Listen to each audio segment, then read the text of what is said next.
दिनों पहले मैं फार्म में एंटर हुआ और एंटर होते साथ ही मैंने उठाया एक असील मुर्गा और एक असील मुर्गे के साथ एक असील मुर्गी और उनकी करवा दी मैंने शादी। तो शादी के बाद जो होता है पहला अंडा, तो मुर्गी ने लगातार पहला अंडा दिया, फिर दूसरा दिया, फिर तीसरा दिया, फिर चौथा दिया और करते करते मुर्गी ने दे दिया 9 एग्स। और उसके बाद हमारी मुर्गी हो गई क्रुक और बैठ गई उन अंडों पे हीट के लिए और हमारे मुर्गे को उसने कर दिया अलविदा और हमारा मुर्गा बाहर भटक रहा था और औरतों के पीछे। तो मैं पहुंच गया अपने मिनी पोल्ट्री फार्म में और वहां से बकेट उठाई और बकेट उठाने के बाद मैं चला गया राइस का वेस्टेज लेना और वेस्टेज उठाने के बाद मैंने सबसे पहले इसके अंदर टोकरी रखी और टोकरी रखने के बाद सारा वेस्टेज फैलाने के बाद हमारी टोकरी रेडी टू एग हो गई थी। तो मुर्गी से एक एक करके सारे अंडे उठाए। जब सारे अंडे उठा लिए तो मुर्गी मेरे को काटने लग गई, तो हमने उस मुर्गी को उसके ऊपर बैठा दिया और बकेट उसके नीचे रख दी for the sake of heat. और हीट होने के बाद हमने मुर्गी को डाला पानी और बाजरा डालने के बाद अब मुर्गी से होती है 22 दिन बाद मुलाकात। तो अब मेरे को नजर आती है एक बैड न्यूज, वो है हमारी पीकॉक फीमेल जो कि पैरालाइज हो चुकी थी। तो उसके लिए मुझे रास्ता नापना था और रास्ता नापते नापते हम पहुंच गए केज वाले के पास। और केज वाले के पास हमें एक नजर आता है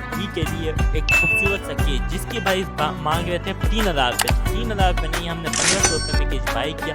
बाई करने के बाद हम सीधा निकल गए फार्म की तरफ। तो फार्म में जैसे ही सबसे पहले मोरनी को उसके अंदर 1 सेकंड में पकड़ा और पकड़ने के बाद मोरनी को विटामिन डी में रख दिया।